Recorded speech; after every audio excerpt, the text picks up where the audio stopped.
Congress party को करीब से जानने वाले कहते हैं कि कांग्रेस की सबसे बड़ी ताकत भी गांधी परिवार है और सबसे बड़ी कमजोरी भी। राहुल गांधी क्या कांग्रेस पार्टी के अध्यक्ष एक बार फिर बनेंगे या नहीं बनेंगे, इसे लेकर उनके अपने बयान लगातार चर्चा में रहते हैं।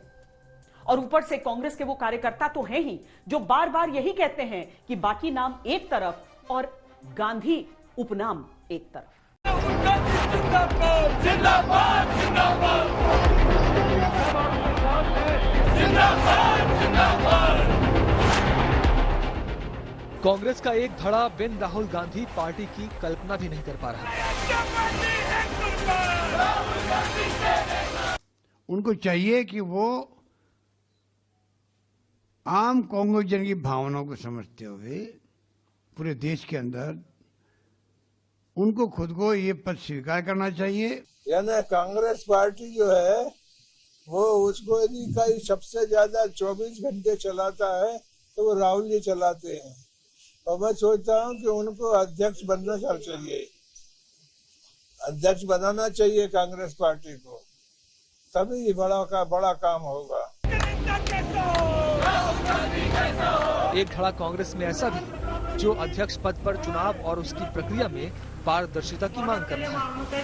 शशि थरूर, असम से सांसद प्रद्युत बोरदोलाई, मनीष तिवारी, कार्ति चिदम्बरम पार्टी के अंदर चुनावों में मतदाता लिस्ट दिखाने की मांग कर रहे हैं ताकि पार्टी के चुनावों में किसको कितने और किसके वोट मिले ये स्पष्ट रहे। I am very happy to interact with you. हालांकि ये तय है कि राहुल गांधी का खुला समर्थन हो या चुनावों के जरिए उनके पद के निर्णय की मांग, राहुल गांधी केंद्र में हो। या यूं कहें कि गांधी सरनेम धुरी बना हुआ है, इससे इनकार नहीं किया जा सकता है। कांग्रेस पार्टी सबसे प्रमुख विपक्षी पार्टी होने के नाते लड़ रही है। इसमें भी कोई दो राय नहीं है कि राहुल गांधी जी सबसे मुखर नेता अगर कोई पूरे देश में है जो विपक्ष की आवाज है तो वो राहुल गांधी है। राहुल गांधी ने 3 जुलाई 2019 को लोकसभा चुनावों में मिली कांग्रेस की करारी हार के बाद पार्टी अध्यक्ष पद से इस्तीफा दे दिया था और जल्दी नए अध्यक्ष को चुनने की नसीहत देकर चले गए। कि हमारे नेता राहुल गांधी जी हमें छोड़ गए। बहुत लोगों ने उनसे विनती की कि वो अध्यक्ष रहें। मैंने बार बार ये कहा है कि वो अध्यक्ष नहीं रहे तब भी वो हमारे पार्टी के प्रमुख नेता हैं और रहेंगे, कि राहुल जी के साथ नेता जुड़े हैं, कार्यकर्ता जुड़े हैं। अपसेट है, लेकिन उनका जो निर्णय है उस निर्णय को हमें रिस्पेक्ट करना पड़ेगा। और पिछले बुधवार को मेरी मीटिंग हुई उनके साथ। उस समय भी वे बहुत ही क्लियर थे कि मैं रिजाइन करना चाहता हूँ, मैं अपने कंस्टिट्यूंसी का सेवा करना चाहता हूँ, पार्टी की विचारधारा को मजबूत करने के लिए मैं काम करना चाहता हूँ। अब 2022 भी खत्म हो चला, लेकिन पार्टी के पास कोई पूर्णकालिक अध्यक्ष नहीं है। नामों में चर्चा उठती है, लेकिन सारी चर्चा गांधी परिवार के इर्द गिर्द आकर सिमट जाती है। आने वाले समय में जो राजनीतिक चुनौतियां हैं उसका सामना करने के लिए राहुल गांधी जी को आगे आके काम, हमारा अनुरोध है उनको। और हमने ये सीएलपी की मीटिंग में भी कहा है, पीसीसी की कार्यकारिणी की मीटिंग में भी कहा है, और सिर्फ राजस्थान नहीं पूरे देश के लोगों ने इस बात में आग्रह किया है कि वो समय है कि अपना वो मन बदलें, वापस लें अपना इस्तीफा। वैसे कई बार पार्टी के अंदर ये मांग प्रचंडता से उठी कि राहुल गांधी को अध्यक्ष की कुर्सी संभाल लेनी चाहिए, लेकिन राहुल गांधी ने स्पष्ट रूप से ना कर दी।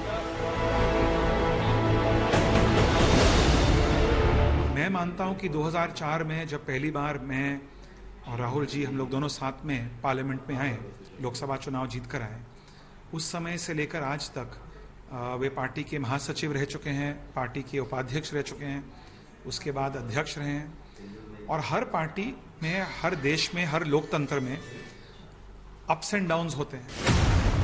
राहुल ने जितनी बार ना कहा उतनी बार मां सोनिया ने कार्यकारी अध्यक्ष की जिम्मेदारी संभाली है। साफ है कि राहुल भले अध्यक्ष की जिम्मेदारी से मुक्त हो गए, लेकिन कांग्रेस गांधी सरनेम के मोह से मुक्त होने को फिलहाल तैयार नहीं दिखती। अरे ये जवानी है कुर्बान, राहुल गांधी तेरे नाम। अरे ये जवानी है कुर्बान, राहुल गांधी तेरे नाम। पिछले महीने 5 अगस्त को दिल्ली में आदरणीय राहुल गांधी जी तमाम नेताओं ने धरने दिए, पुलिस ने हम सबको हिरासत में लिया, लेकिन हम लोगों ने संकल्प लिया है कि इस देश में शासन करने वाले लोग जब तक इनकी आंख नहीं खुलेगी, इनकी नींद नहीं खुलेगी, हम लोग भी चैन से बैठेंगे नहीं। हालांकि कांग्रेस में एक धड़ा ये कहने लगा है कि राहुल गांधी को ही अध्यक्ष पद के लिए मना लिया जाएगा।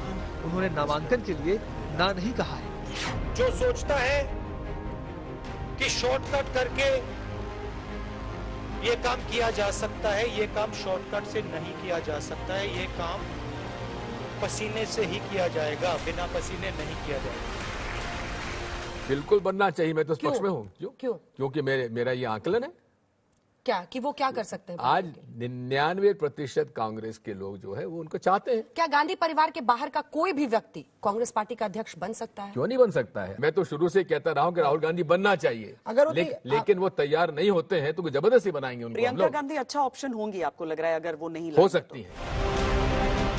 1947 में देश की आजादी के बाद से अब तक कांग्रेस के 18 अध्यक्ष हुए हैं, जिसमें सिर्फ 5 अध्यक्ष ही गांधी परिवार से रहे, जबकि 13 अध्यक्ष का गांधी परिवार से दूर दूर तक नाता नहीं रहा। गांधी परिवार के सदस्य भले ही 5 हुए हों, लेकिन 5 दशक तक उनके हाथों में पार्टी की कमान ली। और कांग्रेस का यही इतिहास कहता है, कांग्रेस की सबसे बड़ी ताकत भी गांधी परिवार है और सबसे बड़ी कमजोरी भी शायद गांधी परिवार ही है।